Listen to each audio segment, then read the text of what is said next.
Un délai extensible de 6 à 5 mois, c'est la durée de la transition entérinée par le Conseil national de transition, le CNT du Mali. L'annonce est la principale mesure issue de la révision de la charte de la transition par l'instance siégeant en lieu et place du Parlement le 21 février 2022. Une décision qui pourrait rendre les négociations difficiles entre le Mali et la communauté économique des États de l'Afrique de l'Ouest, la CEDEAO.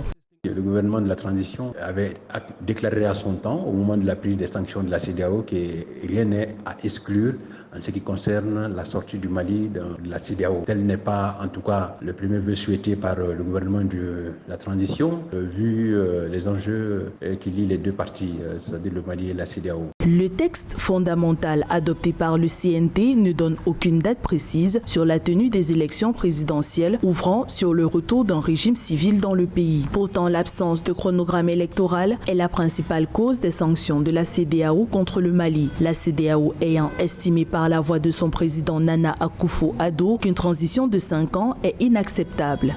Si d'aventure les négociations n'aboutissent pas entre le Mali et les instances de la CEDEAO et de l'Union africaine, à mon avis, ceci va vraiment amener une situation où le bras de fer va perdurer entre le Mali et les instances de la CEDEAO. Et est-ce qu'il y aura un durcissement encore d'autres sanctions?